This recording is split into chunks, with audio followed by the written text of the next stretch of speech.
সমাজে, রাষ্ট্রে, পরিবারে চলতে গিয়ে আমার যা যা প্রয়োজন হবে কোরআনুল কারীম ও রাসূলুল্লাহর সুন্নাহ আমাকে সেগুলো বাদ দিয়ে দিয়েছেন। সুতরাং এই কথা ভাবার কোনো সুযোগ নেই যে আমি মনে হয় সামাজিক জীবনে আল্লাহর গণ্ডির বাইরে যেতে পারবো, মনে হয় রাষ্ট্রীয় জীবনে আল্লাহর গণ্ডির বাইরে যেতে পারবো, মনে হয় মসজিদের ভিতরেই শুধু দিন, বাইরে হইলে আর কোনো দিনের প্রয়োজন নেই, আমার পারিবারিক কোনো নীতি মনে হয় ইসলামে নেই। এই কথা ভাবার কোনো সুযোগ নেই। প্রিয় মুসল্লিয়ানে কেরাম, এই কারণে আল্লাহ রাব্বুল আলামিন বিবাহ দিয়ে শুরু করছেন। বলে দেখো, বিবাহটাকে তোমাদের জন্য অনুগ্রহ হিসেবে আল্লাহ রাব্বুল আলামিন তোমাদেরকে হাদিয়া দিয়েছেন, উপটোপন দিয়েছেন। এটা না হলে আল্লাহর এই পর্যায়ের যে অনুগ্রহ এটা তুমি পেতে না, এতে করে অনেক ফাসাদ সৃষ্টি হয়ে যেত। আল্লাহ বৈধ একটা পন্থা আমাদের জন্য দিয়ে দিয়েছেন। বিবাহের মাধ্যমে কি কি বিষয় আমার অর্জন হবে? আল্লাহ রাব্বুল আলামিন বলেন, বিবাহের মাধ্যমে তুমি শান্তি পাবে, বিবাহের মাধ্যমে আল্লাহ রাব্বুল আলামিনের দয়া এবং তার রহমত অর্জন করা যায়। বিবাহের মাধ্যমে আল্লাহ রাব্বুল আলামিনের দয়া এবং তার রহমত অর্জন করা যায়। কোরআনুল কারীমের মধ্যে আল্লাহ রাব্বুল আলামিন আয়াত নাযিল করে বলেন, وَمِنْ آيَاتِهِ أَنْ خَلَقَ لَكُم مِّنْ أَنفُسِكُمْ أَزْوَاجًا لِتَسْكُنُوا إِلَيْهَا وَجَعَلَ بَيْنَكُم مَّوَدَّةً وَرَحْمَةً। আল্লাহ রাব্বুল আলামিন কোরআনুল কারীমের মধ্যে বিবাহের বিষয়ে বলে আল্লাহ রাব্বুল আলামিন কোরআনুল কারীমের মধ্যে তোমাদের জন্য যে যে নিদর্শনাবলীর কথা উল্লেখ করেছেন, তোমাদের মানব সভ্যতার ইতিহাসে, মানব জীবনে আল্লাহ রাব্বুল আলামিন চলতে গিয়ে তোমাদেরকে অনেক নিদর্শনাদি দিয়েছেন।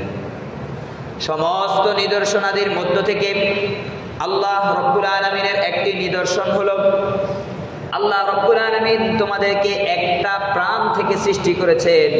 মিন আনফুসিকুম, তোমাদের প্রাণগুলো থেকে আল্লাহ রাব্বুল আলামিন সৃষ্টি করেছেন। প্রথমে তো আল্লাহ রাব্বুল আলামিন তোমাদেরকে আদম এবং হাওয়া থেকে সৃষ্টি করেছেন।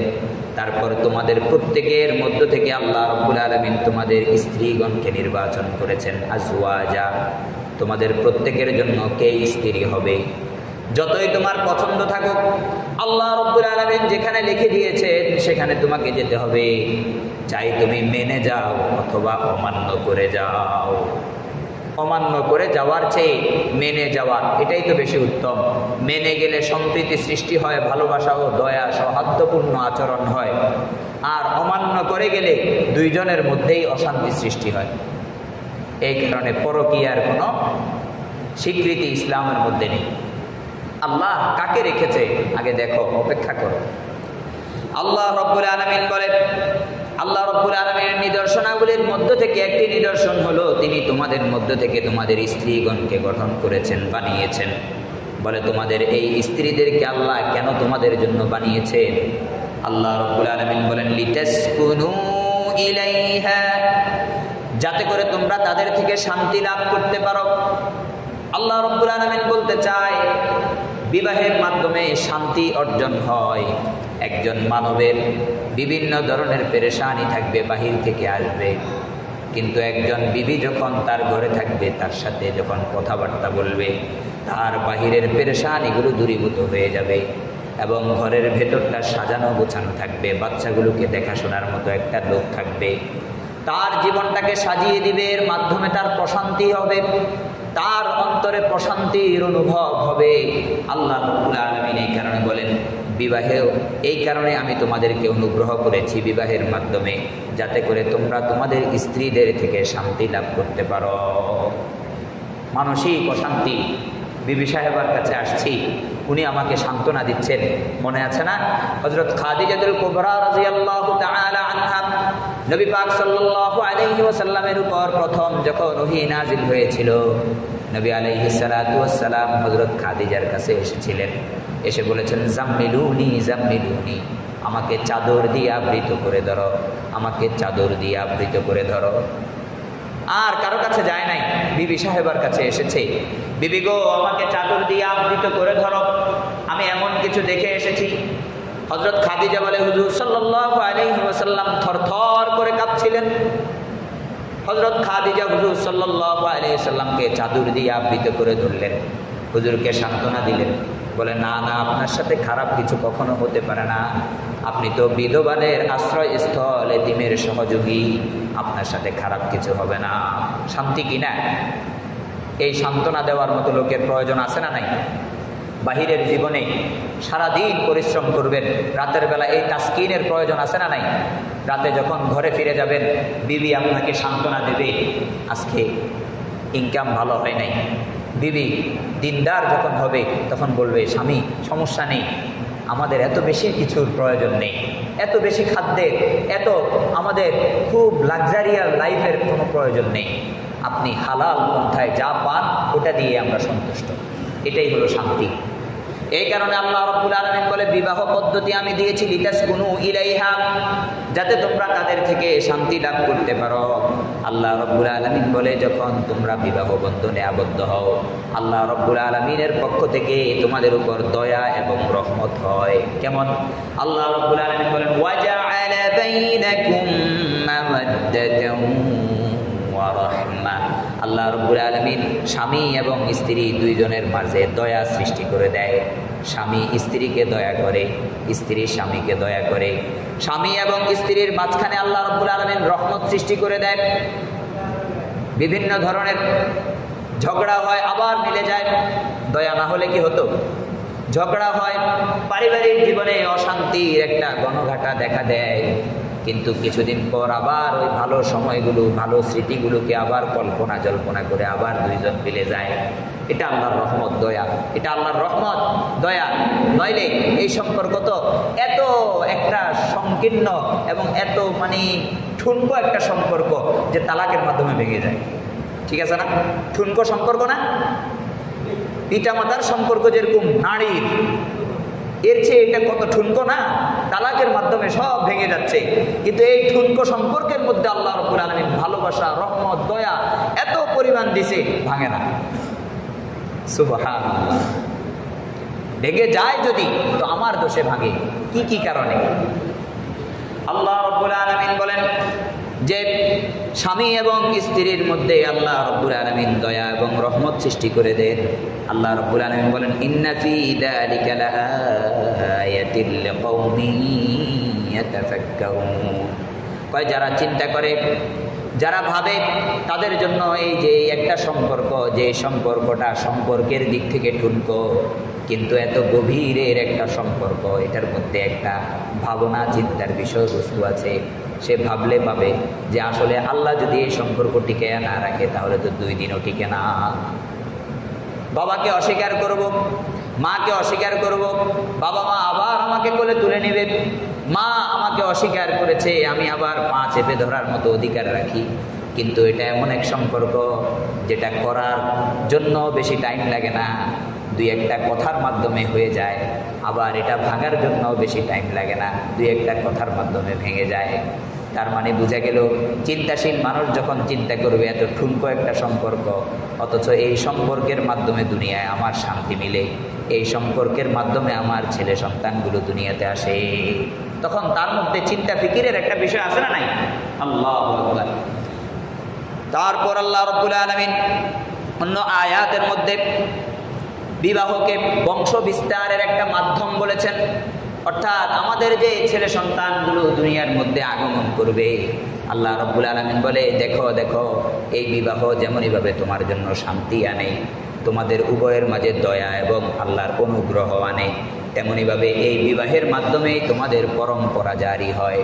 এই বিবাহের মাধ্যমে তোমার ছেলে সন্তান, অনাগত যেই ছেলে সন্তানরা আছে তারা দুনিয়ার মধ্যে আসে। আল্লাহ রাব্বুল আলামিন কোরআনুল কারীমের মধ্যে বলেন, ইয়া আইয়ুহান নাসু ইত্তাকু রাব্বাকুমুল্লাযী খালাকাকুম মিন নাফসিন ওয়াহিদাতিন ওয়া খালাকা মিনহা যাওজাহা। আল্লাহ রাব্বুল আলামিন বলে হে মানব সম্প্রদায় শুনো, মুমিন কেউ বলে নাই, কাফের আলাদা করে বলে নাই, সবাইকে বলছে। বলে তুমি যদি কাফের হও তবুও তুমি মানব, তুমি যদি মুমিন হও তুমিও মানব। যে নিজেকে মানুষ বলে দাবি করো তাদেরকে আল্লাহ রাব্বুল আলামিন সম্বোধন করছে।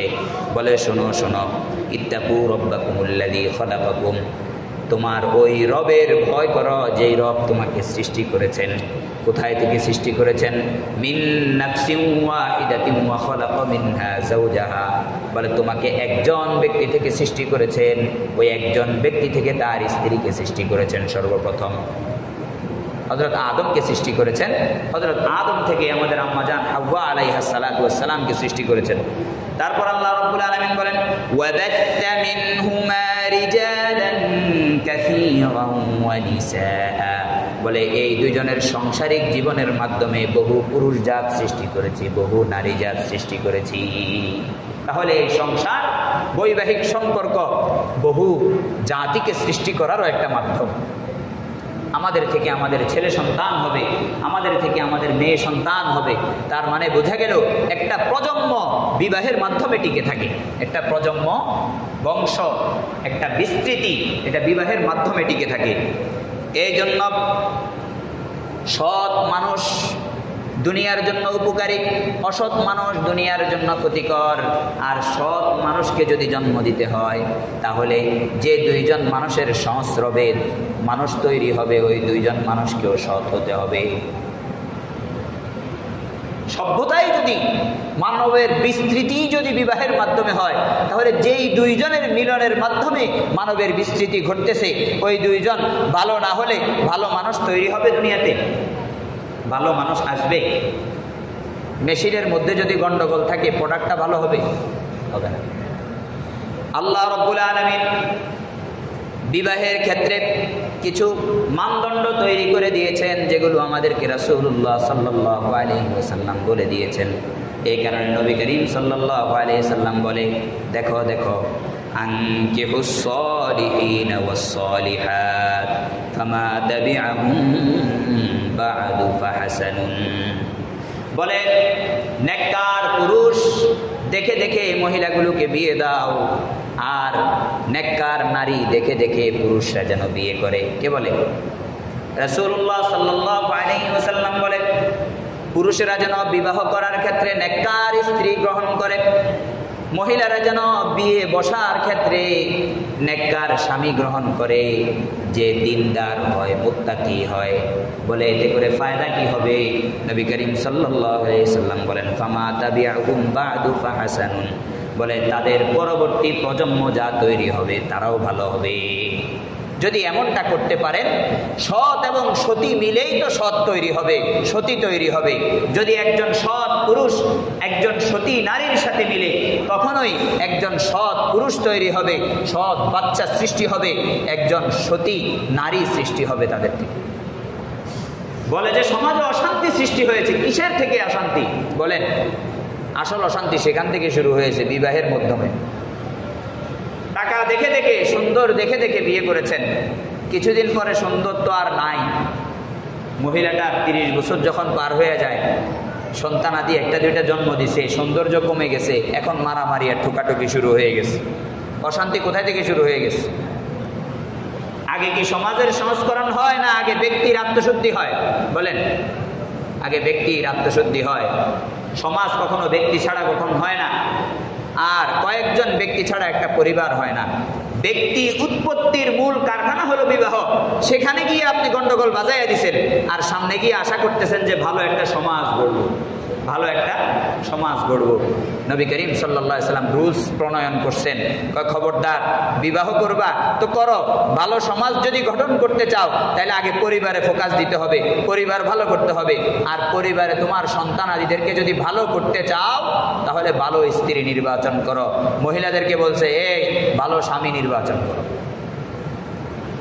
স্বামী দেখছো কোটি কোটি টাকা কামায়, কিন্তু হারাম এবং হালাল বুঝে না।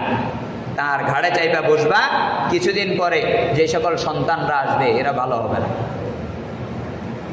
আর স্বামীটা খুব গরিব কিন্তু দিনদার, নেককার, কোনো সমস্যা নেই। এমন ধৈর্য এবং ইস্তেকলালের সাথে আসতে হবে, সাহসিকতা নিয়ে আসতে হবে।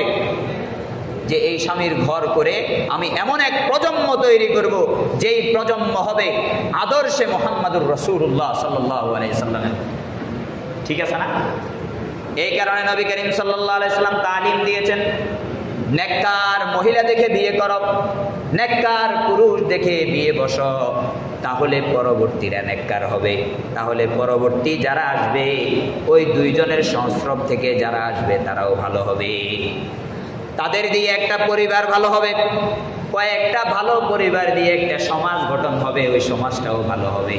কয়েকটা সমাজ যখন ভালো হয়ে যাবে একটা গ্রাম তৈরি হয়ে যাবে, ওই গ্রামটাও ভালো হবে। গ্রামের মাধ্যমে একটা ইউনিয়ন পরিষদ তৈরি হবে, সেটাও ভালো হবে। কয়েকটা ইউনিয়ন যখন ভালো হয়ে যাবে একটা থানা ভালো হয়ে যাবে, কয়েকটা থানা যখন ভালো হয়ে যাবে একটা জেলা ভালো হবে, কয়েকটা জেলা ভালো হয়ে গেলে একটা দেশ ভালো হয়ে যাবে, সংশোধন হয়ে যাবে, বিভাগ ভালো হয়ে যাবে, কয়েক বিভাগ মিলে দেশটা পুরা সংশোধন হয়ে যাবে। সংশোধনের মূল জায়গা হলো এইখানেই আমি শুরুতেই গলত করে দিলাম, নর্তকী দেখে সুন্দরী দেখে বিয়ে করলাম, করার পর তাকে আনছি, এখন যে ফ্যাক্টরি থেকে মাল বের হয় ওটা আর ভালো বের হয় না, ওটাও এরকম হয়, ওটাও খারাপ হয়। বুঝে আসছে না? কেক বানায় না, কেক বানানোর ক্ষেত্রে ডিম ব্যবহার হয় কিনা? কথা বলেন। ডিম যখন আমি বাজার থেকে তাজা তরর যে সমস্ত তাজা ডিমগুলো আছে যেগুলো দীর্ঘদিন পড়ে রয় নাই, এই ডিমগুলো ব্যবহার করব, কেকের থেকে ডিমের খুশবু আসবে, গ্রান আসবে। আর যখন পচা ডিম দিয়ে কেক বানাবো ওই কেকের থেকে গন্ধ আসবে। এটা মনে রাখবেন। মুহাম্মদুর রাসূলুল্লাহ আমাকে আইন প্রণয়ন করে দিয়েছে, আইন অনুযায়ী যখন আমি শুনবো তখন রাসূলুল্লাহ সাল্লাল্লাহু আলাইহি ওয়াসাল্লাম বলে পরবর্তী প্রজন্মের থেকে খুশবু আসবে, তারা ভালো হবে, তারা সৎ হবে, তাদের মধ্যে কোনো ধরনের ঘাবলা থাকবে না, কোনো ধরনের সমস্যা থাকবে না। আর যদি এর বাহিরে চলে যাও তাহলে পচা ডিমের গন্ধ আসবে, আর ওই গন্ধে পরিবার নষ্ট হবে। একটা দুইটা পরিবার যখন নষ্ট হয়ে যায়, কয়েকটা নষ্ট পরিবার মিলে আপনি ভালো সমাজ গড়বেন, এই স্বপ্ন আপনি দেখলেন কিভাবে? আপনার মাইন্ডেড কেমন? চিন্তা করছেন? নষ্ট পরিবার দিয়ে ভালো সমাজ গঠন করা, এটা তো পচা ডিম দিয়ে ভালো কেক বানানোর স্বপ্নের মতো। আগে পরিবারের উপর ফোকাস করেন। বিবাহ দিবেন ছেলেকে, টাকা সম্পদের পেছনে দৌড়াইয়েন না। আমার মুরব্বী বাবারা, যুবকেরা বিয়ে করবে, সম্পদের পিছনে দৌড়ানোর কোনো মানে নাই, দিনদারিত্বের পেছনে দৌড়াতে হবে। সেখানে যদি ফলস হয়ে যাও, যুবকেরা, ভাইয়েরা, মুরব্বীরা, সেখানে যদি ছেলের বিয়ের ক্ষেত্রে, মেয়ের বিয়ের ক্ষেত্রে আপনি ফলস হয়ে যান, সামনে এগিয়ে আপনি ভালো একটা প্রজন্ম উপহার পাবেন এই আশা করতে পারবেন না। আল্লাহু আকবার, আল্লাহু আকবার। এই কারণে নবী করিম সাল্লাল্লাহু আলাইহি ওয়াসাল্লাম পাত্র পাত্রী পছন্দের জন্য কিছু মূলনীতি তৈরি করে দিয়েছেন। পাত্র কেমনে পছন্দ করব, পাত্রী কিভাবে পছন্দ করব, কোন পাত্রীটা আমার জন্য মুনাসিব বুঝবো কিভাবে? রাসূলুল্লাহ সাল্লাল্লাহু আলাইহি ওয়াসাল্লাম পাত্র এবং পাত্রী নির্বাচনের ক্ষেত্রে দুইটা জিনিসকে মূলনীতি হিসেবে দাঁড় করিয়েছেন। এক নাম্বার দিন, কি বলেন? এক নাম্বার হলো দিন, ধর্ম, ধার্মিক কিনা। দুই নাম্বার হলো চরিত্রবান কিনা। যদি মহিলা হয় তাহলে আগে কোনো এফআইআর ছিল কিনা খবর নেবেন। যদি পুরুষ হয় দুশ্চরিত্র কিনা, অন্যান্য মহিলাদের সাথে ফ্লট করে কিনা দেখার বিষয় আছে। তার যদি এই খারাপ চরিত্র থাকে, বিবাহের পরেও সে এই কাজ করবে, করে না? সমাজের মধ্যে ঘটতেছে না? বিবাহ করেও নিজেকে সংশোধন করতে পারতেছে না। এর মূল কারণ হলো দুশ্চরিত্রা। মহিলাও দুশ্চরিত্রা, পুরুষও দুশ্চরিত্র। এই কারণে কোরআনুল কারীমের মধ্যে মহিলাকে বেশি দোষী সাব্যস্ত করছে। কেন জানেন? কারণ একজন মহিলা দিয়ে নষ্ট হয় বেশি। আয-যানিয়াতু ওয়াজ-যানি ফাজলিদু কুল্লা ওয়াহিদিম মিনহুমা মিয়াতা জাল্লা।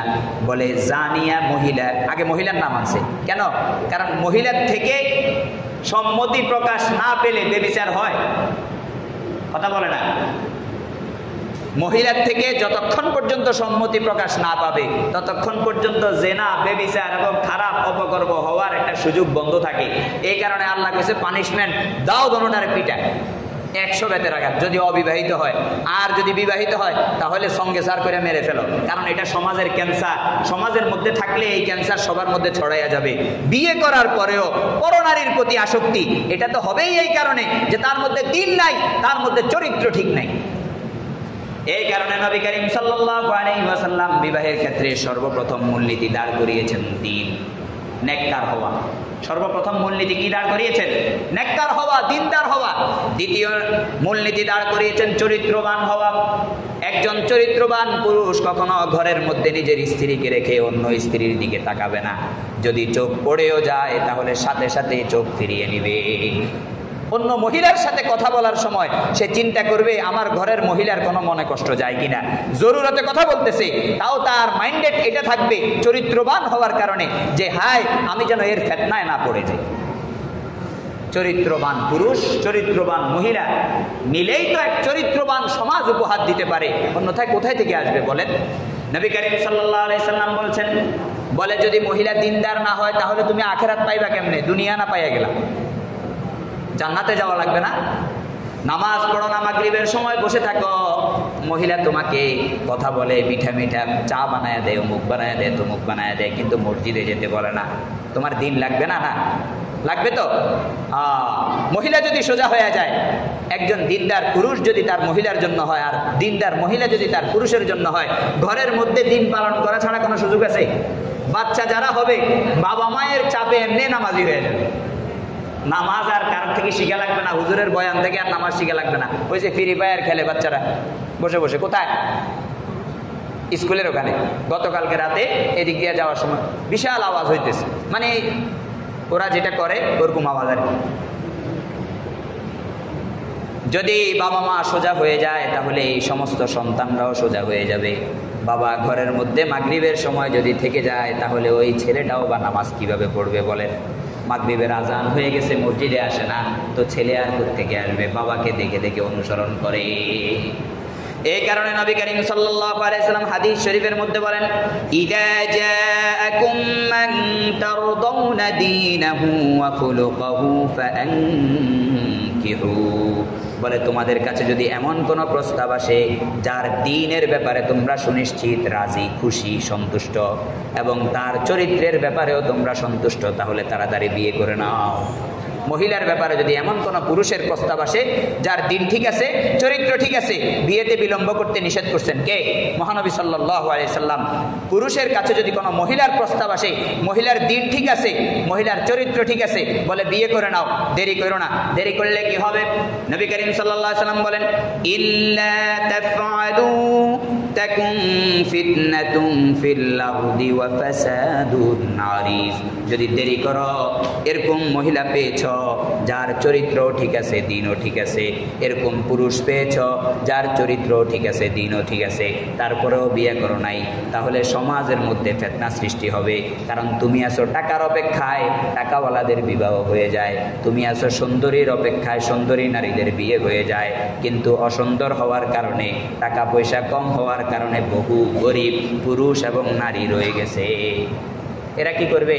বিবাহ বন্ধনের মাধ্যমে যদি একটা সুসম্পর্কে জড়াতে না পারে তাহলে দুঃসম্পর্ক করবে, জেনা করবে, ব্যভিচার করবে, সমাজটাকে নষ্ট করবে। সে কারণে নবী করিম সাল্লাল্লাহু আলাইহি সাল্লাম বলেন, দিনকে মানদণ্ড মানো, তাহলে বিবাহের ক্ষেত্রে সবাই চিন্তা করবে আমাকে দিনদার হইতে হবে, তাহলে ভালো পাত্রী পাওয়া যাবে। মনে হয় দিনদারি তো অগ্রগামী হয়ে যাবে। নবী করিম সাল্লাল্লাহু আলাইহি ওয়াসাল্লাম বলে, যদি তোমরা দিনদার পেয়েছো এবং চরিত্রবান পেয়েছো তাও বিয়ে না করে এভাবে রেখে দাও, তাহলে একটা গরিব মেয়ের তো আর বিয়ে হবে না, তখন তার দ্বারা সমাজের মধ্যে অসঙ্গতি প্রকাশ পাবে, জেনা ব্যভিচারের দিকে ধাবিত হয়ে যাবে।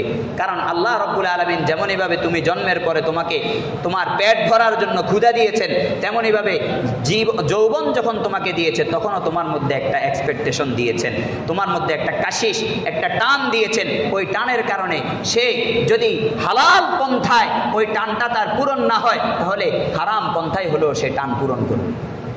ফিতনা সৃষ্টি হবে না? হবে না। এই কারণে সাবধান হয়ে যান। দিনদারি পেয়েছেন, চরিত্রবান পেয়েছেন, তো বিয়ের ক্ষেত্রে আর কিছু দেখার দরকার নাই, আর কিছু দেখার দরকার নাই। মুহাম্মদুর রাসূলুল্লাহ সাল্লাল্লাহু আলাইহি ওয়াসাল্লাম বলেন, তুনকাহুল মারআতু লিআরবাইন লিমালিহা ওয়া লিহাসাবিহা ওয়া লিজামালিহা ওয়া লিদ্দীনিহা ফাজফার বিজাতিদ্দীন তারিবাত ইয়াদাক। মুহাম্মদ আরবি সাল্লাল্লাহু আলাইহি ওয়াসাল্লাম বলে, মহিলাদেরকে সাধারণত বিয়ে করা হয় চারটা জিনিস দেখে। কয়টা জিনিস দেখে? চারটা জিনিস দেখে মহিলাদেরকে বিয়ে করা হয়। মানে আরব সমাজে যেটা প্রচলিত ছিল, মুহাম্মদ আরবি সাল্লাল্লাহু আলাইহি ওয়াসাল্লাম বলে, মহিলার মাল দেখা হয়, দ্বিতীয় নাম্বার মহিলার বংশ দেখা হয়, তৃতীয় নাম্বার মহিলার সৌন্দর্য দেখা হয়। নবী আলাইহিস সালাতু ওয়াস সালাম বলে চতুর্থ নাম্বার যে জিনিসটা দেখা হয় তার ধর্ম ধার্মিকতা দেখা হয়। নবী আলাইহিস সালাতু ওয়াস সালাম এই চারটা বিষয় বলার পরে বলে, হে আমার উম্মতেরা, তোমরা দিনদারিকে প্রাধান্য দিয়ে সফল কাম হয়ে যাও, তোমরা দিনদারিকে প্রাধান্য দাও। কোনো একটা কম থাকলেও দিনদারি যদি পরিপূর্ণ থাকে তাহলে আগায়া চলে যাও, ওটার জন্য বসে থেকো না। ওটার জন্য মাল সম্পদ অমুক সমুক এগুলো দেখে বিয়ে করলে মাল আজকে আছে তো কালকে নাই, আজকে আমি বড় লোক ধনী, কালকে আল্লাহ হয়তো আমার ওই সুন্দরী যার জন্য আমি পেছনে পেছনে দৌড়িয়েছি তাকে এমন এক রোগ দিয়েছে, আমার সমস্ত মাল সম্পদ তার পেছনে ব্যয় হয়ে গেছে, তারপর এবার ভিখারি হয়ে গেছি, স্ত্রী চায় উচ্চাঙ্গী, আমি দিতে পারি না, এরপরে শুরু হলো অশান্তি। আর যদি দিনদারি থাকে তাহলে স্বামীর সহমর্মী হবে, তখন আর অশান্তি সৃষ্টি হবে না। দিনদারি থাকলে অশান্তি সৃষ্টি হবে না। চরিত্রবান মহিলা যদি হয় তখন আর অশান্তি সৃষ্টি হবে না। স্বামীর অনুপস্থিতিতে আরেকজনের সাথে এফআইআর করবে না। রাসূলুল্লাহ সাল্লাল্লাহু আলাইহি ওয়াসাল্লাম এক হাদিসের টুকরার মধ্যে বলেন, খুযাতিদ্দীনি ওয়াল খুলুকি তারিবাত ইয়ামিনুক, বলে দিন এবং চরিত্র দেখে তুমি বিয়ে করো এবং সফল কাম হয়ে যাও। দিন এবং চরিত্র যদি পাওয়া যায় তাহলে বিয়ের মধ্যে আর দেরি করার কোনো মানে হয় না। মাল সম্পদ অর্থনীতি এগুলো দেখবেন, কিন্তু লিমিটের মধ্যে থেকে দেখবেন, এর বাইরে যাওয়া যাবে না। অর্থনীতির প্রতি লোভ করে, মাল সম্পদের প্রতি লোভ করে, সুন্দরীর প্রতি লোভ করে দিন এবং শরীয়তকে বিসর্জন দেয়া যাবে না, দিন এবং চরিত্রকে বিসর্জন দেয়া যাবে না। যেই সুন্দরীর লোভে আপনি শুনেছেন বিবাহের আগে প্রেম করেছে, অমুক করেছে, তমুক করেছে, এরপরেও না তার সৌন্দর্যে আপনি বিমোহিত হয়ে গেছেন, বিয়ে করেছেন, সে বিয়ের আগে যে এফআইআর চালিয়েছে বিয়ের পরে যে চালাবে না এটার কোনো নিশ্চয়তা নেই, এখন অশান্তিতে ভোগেন। আর যদি ওই সময় দিনদারি দেখতেন, আগে পরের হিস্ট্রিগুলো ঘেটে ঘেটে দেখতেন, তাদের চরিত্রকে তুলে দেখতেন আসলে দিনদার কিনা। অনেকে আবার তওবা করে সঠিক হয়ে যায়, ভালো হয়ে যায়, আগে অনেক খারাপ করছে কিন্তু এই অমুকের মেয়েটাকে 2 বছর ধরে তো আর দেখা যায় না। দেখা যায় না মানে দিনদার হয়ে গেছে, আল্লাহ তাকে হেদায়াত দিছে, সে এখন আর বাহিরে যায় না, এখন আর বাহিরে যায় না। হ্যাঁ, তার ক্ষেত্রে এইসব কথা না, এসব কথা হলো ওই সমস্ত নারী এবং পুরুষদের ক্ষেত্রে যে সমস্ত পুরুষরা লম্পট হয়ে নারীদেরকে ইপটিজিং করে, আর যে সমস্ত নারীরা নির্লজ্জ এবং বেহায়া হয়ে পুরুষের ডাকে সাড়া দেয়, তাদের ক্ষেত্রে সতর্ক হন। এদেরকে ঘরে নেবেন, ঘর ধ্বংস হয়ে যাবে। ঘর ধ্বংস হলে কিভাবে আপনি উত্তম সমাজ গঠন করবেন? উত্তম সমাজ গঠন না হলে কিভাবে উত্তম রাষ্ট্র গঠন হবে? সম্ভব না। এই কারণে নবী করিম সাল্লাল্লাহু আলাইহি ওয়াসাল্লাম বলে যে চরিত্রকে প্রাধান্য দাও, দিনকে প্রাধান্য দাও, আগে বেড়ে যাও। যখন দিন এবং চরিত্রকে প্রাধান্য দিবে, চরিত্র নষ্ট না হলে তোমার অনুপস্থিতিতে আকাম কুকাম করবে না। আর দিনকে যখন প্রাধান্য দিবে তোমাকে সে দিনের পথে হাঁটাবে, এর কারণে তুমি জান্নাতেও তাকে পাবে, জান্নাতেও পাবে। নবী করিম সাল্লাল্লাহু আলাইহি ওয়াসাল্লাম, আল্লাহু আকবার। দেখেন এই মূলনীতিগুলো আমরা না জানার কারণে কত বড় বড় ভুল করতেছি। আমরা মনে করতেছি যে হ্যাঁ আমার মাইয়াদের যে বিয়ে দিতেছি, হ্যাঁ এখানে গিয়ে কি খাবে, কি খাবে খুঁজতে গিয়ে দিনদারি খুঁজলাম না। দেখেন দিনদারি আর চরিত্রের সাথে যদি কি খাবে ওয়ালা জিনিসও উত্তমভাবে চলে আসে তাহলে তো আর কোনো লস নাই। কিন্তু দিনদারি নাই, চরিত্র নাই, শুধু ধনসম্পদ আসছে, তাহলে এই ধনসম্পদ থাকবে? কথা বলে না, থাকবে এই ধনসম্পদ। কিন্তু দিনদারি এবং চরিত্রের পাশাপাশি যদি কারো ধনসম্পদ থাকে তাহলে তো নুরুন আলা নূর, আমার মেয়েটাকে আমি নির্দ্বিধায় এই জায়গায় দিতে পারি, কোনো সমস্যা আছে? কোনো সমস্যা নেই। কিন্তু আমি এমন একজনকে দেখলাম যার আল্লাহর রহমত, নামাজ পড়ে না, সে যে কাজ করে কাজের প্রতিও মনোযোগী না, এরকম পুরুষ দেখে দিয়ে দিলাম শুধু এই কারণে যে তার বাবার সম্পদ আছে। বাবার সম্পদ কি ছেলের কাছে আসে? বাবার সম্পদ দিয়ে ছেলের ক্রেডিট প্রমাণিত হয়? সম্পদের পেছনে দৌড়াতে দৌড়াতে দিনদারিও হারাই, চরিত্রও হারাই, শেষমেশ বলে আয়সা বলে যে হুজুর জামাই তো অমুক জায়গায়, কাজ ঘটে গেছে। তারপরে চরিত্রহীনা মহিলাকে নিয়ে আসে ওই সৌন্দর্যের লোভে, এরপরে ঘরে আয়সা বলে আমি তো গেছিলাম বিদেশের জন্য। হ্যাঁ, তো বিদেশ গেছে কার জন্য? একজন দিনদার মহিলা হলে তো বুঝতো যে আমার স্বামী আমার জন্য বিদেশে গেছে, বুঝতো না? একজন চরিত্রবান মহিলা হলে তো সে বুঝতো যে আমার মুখে খাবার জোটানোর জন্য সে বিদেশে গেছে। তার অনুপস্থিতিতে আমাকে একবারে নিরাপদে থাকতে হবে, যেমনইভাবে আমার ইজ্জত আবরুর হেফাজত করতে হবে, তেমনইভাবে সে যে বিদেশ থেকে টাকা পাঠাইতেছে 30,000 40,000, এই টাকাগুলোরও হেফাজত করতে হবে। এগুলো যেমনি সামনে লিপস্টিক, নোট পালিশ, ঠেল পালিশ এগুলো লাগাইয়া শেষ করে দেওয়া যাবে না। বুঝতো কিনা? আসতেছে সামনে। হুজুর সাল্লাল্লাহু আলাইহি ওয়াসাল্লাম এটাও বলছেন দিনদার নারীর বৈশিষ্ট্য কি। নবী করিম সাল্লাল্লাহু আলাইহি ওয়াসাল্লাম বিবাহর ক্ষেত্রে সৎ একজন নারী পাওয়াকে সৌভাগ্যের কারণ বলেছেন। নবী আলাইহিস সালাতু ওয়াস সালাম বলেন, মিন সাআদাতি ইবনি আদম সালাসাতুন ওয়া মিন শিকওয়াতি ইবনি আদম সালাসা। বলে সৌভাগ্যবান পুরুষ হলো ওই ব্যক্তি যার মধ্যে তিনটা জিনিস আছে। এক নাম্বার হলো দিনদার নারী আছে তার ঘরে, তার আর কোনো টেনশন নাই। 2 নাম্বার হলো সুন্দর একটা পরিবেশে থাকার মতো একটা ঘর আছে, যে পরিবেশে থাকলে দিনদারি পালন করা যায়, দিনদারি পালন করা যায়।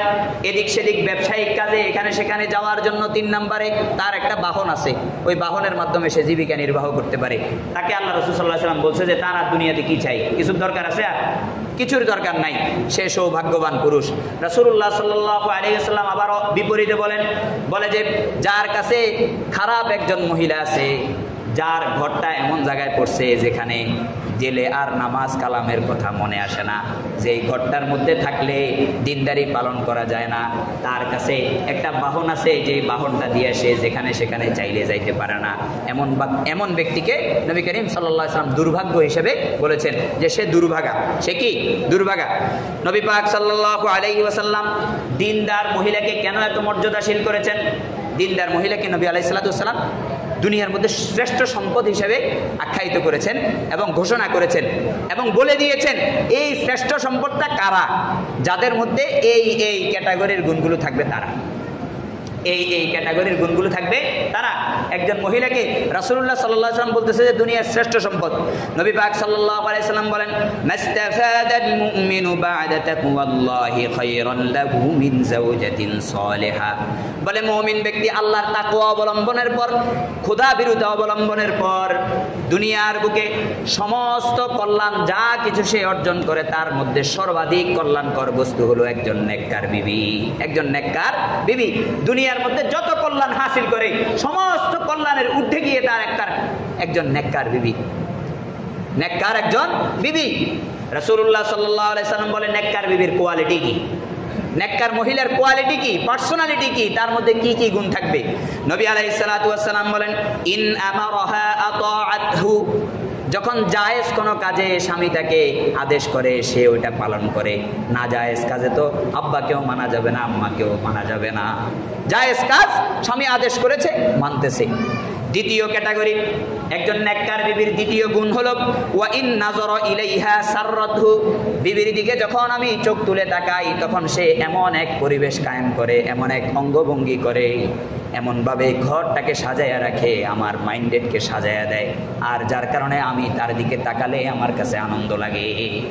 নেককার বিবির দ্বিতীয় গুণ, একজন নেককার বিবির দিকে তাকালে মন খুশি হবে, বেজার হবে না, বাহিরের সমস্ত ক্লান্তি ভুলে যাওয়া লাগবে। নেককার বিবির এটা গুণ। অর্থাৎ স্বামীর সামনে ওই ফাড়া, তারপরে যাইয়া টেনাওয়ালা 3 পিস পরে আসে না, বরং একটু পরিপাটি হয়ে থাকে। একজন নেককার বিবি তার এটাও বৈশিষ্ট্য। অর্থাৎ স্বামী তাকে দেখলে সন্তুষ্ট হয়, খুশি হয়, তার জেনার দিকে নজর যায় না, নজরটা খারাপ হয় না। তৃতীয় নাম্বার একজন নেককার বিবির বৈশিষ্ট্য হলো ইন আকসামা আলাইহা আবাররাতহু। স্বামী কোনো একটা বিষয়ে কসম করে ফেলছে, ওই নেককার বিবির বৈশিষ্ট্য হলো স্বামীর কসম যেন কোনোভাবে ভঙ্গ না হয়, তাকে সহযোগিতা করা, তাকে কি করা, অর্থাৎ দিনদারি। দেখছেন একটা কসম ভাঙতে দিতেছে না, কে? নেককার বিবি হওয়ার কারণে। ওগো আপনি এই কসম করছেন, কেন ভঙ্গ করলেন? ঘরের ভিতরে যখন এই প্রশ্ন ঢুকে যাবে তখন একজন পুরুষ বাহিরে যায় কেমন খারাপ হবে, আর ঘরের ভিতর কেমন খারাপ হবে বলেন? খারাপ হওয়ার কোনো সুযোগ আছে? খারাপ হওয়ার কোনো সুযোগ আছে?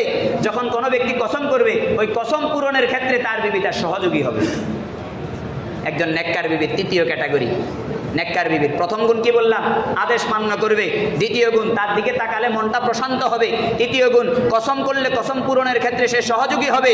হারামের মধ্যে আপনাকে যুক্ত হতে দিবে না, কারণ আপনি তো আল্লাহর সাথে হালালের কসম করেছেন। এখন বুঝছেন? আপনি তো আল্লাহর সাথে হালালের কসম করেছেন, হারাম উপার্জনে আপনাকে লিপ্ত হতে দিবে না, কারণ আল্লাহর কসম হলো আপনার সাথে হালালের। আপনি হারাম উপার্জন কিভাবে করে নিয়ে আসবেন? নেককার বিবি তো সেটা বাধা দিবে। তারপর আল্লাহ রাব্বুল আলামিনের নবী সাল্লাল্লাহু আলাইহি ওয়াসাল্লাম সর্বশেষ এত সুন্দর একটা কথা বলেছেন, বলে ওয়া ইন গাবা আনহা নাসাহাতু ফি নাফসিহা ওয়া মালিহা।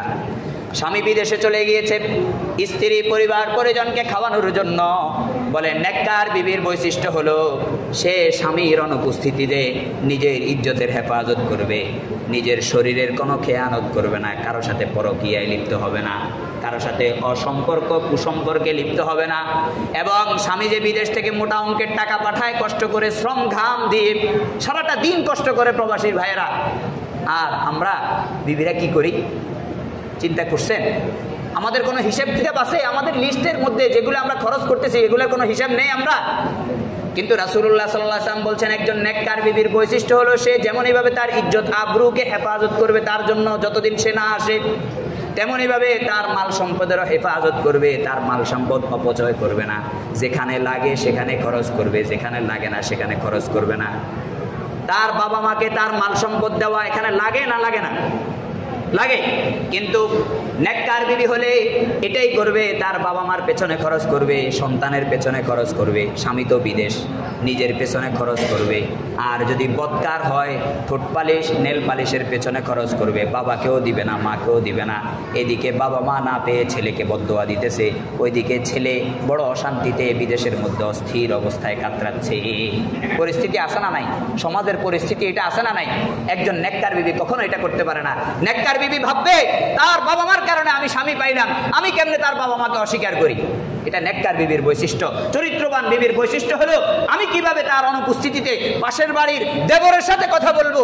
আমার কি এটা, আমার কি বুক কাঁপে না, আমার কি জেহেন কাঁপে না যে আমার স্বামী শ্রম ঘাম দিয়ে আমার জন্য কামাই রোজগার করার জন্য আমার থেকে বিদায় নিয়ে গেছেন, আর আমি তার অনুপস্থিতিতে তার খেয়ানত করব? একজন নেককার বিবি কখনো এই কথা বলবে না। এই কারণে মাইন্ডেড চেঞ্জ করেন। নবী আলাইহিস সালাতু ওয়াস সালাম বলেছেন বিবাহের ক্ষেত্রে দুইটা মূলনীতি আমাদেরকে শিখিয়েছেন। কয়টা? দিনদার হওয়া, চরিত্রবান হওয়া। আল্লাহু আকবার। তো যাই হোক, এ ব্যাপারে নেককার স্ত্রী হলো অর্ধেক দিনকে আগায় দেয়। শেষ কথা বলতেছি, নেককার স্ত্রী কেন ব্যবহার করবেন? আপনার দুনিয়াবি লাইনে যেমন সহযোগিতা পাবেন, দিনই লাইনেও আল্লাহ রাব্বুল আলামিন বলতেছে নেককার স্ত্রী হইলে তোমার অর্ধেক দিন এগিয়ে যায়। বাকি অর্ধেকের ব্যাপারে আল্লাহ রাব্বুল আলামিনকে ভয় করো। বুঝে আসছে? দিন পালনে সহজ হয়ে যাচ্ছে। হ্যাঁ, নামাজ না পড়লে মুহাসাবা হয়, ফোন ধরে আগে জিজ্ঞাসা করে আপনি নামাজ পড়ছেন নি, আপনি রোজা রাখছেন নি আজকে। স্বামীটাও যখন নেককার হয় ফোন ধরে জিজ্ঞাসা করে নামাজ পড়ছো, কি অবস্থা, ঘরের কি অবস্থা, আমার আব্বার কি অবস্থা, আম্মার কি অবস্থা, ভালো কথাগুলো আগে বলে নেয়। নেককারের বিবির বৈশিষ্ট্য। এই কারণে নবী করিম সাল্লাল্লাহু আলাইহি ওয়াসাল্লাম বলেন মান রাযাকাহুল্লাহু ইমরাআতান সালিহাতান ফাকাদ আ'আনাহু আলা শাতরি দীনিহি।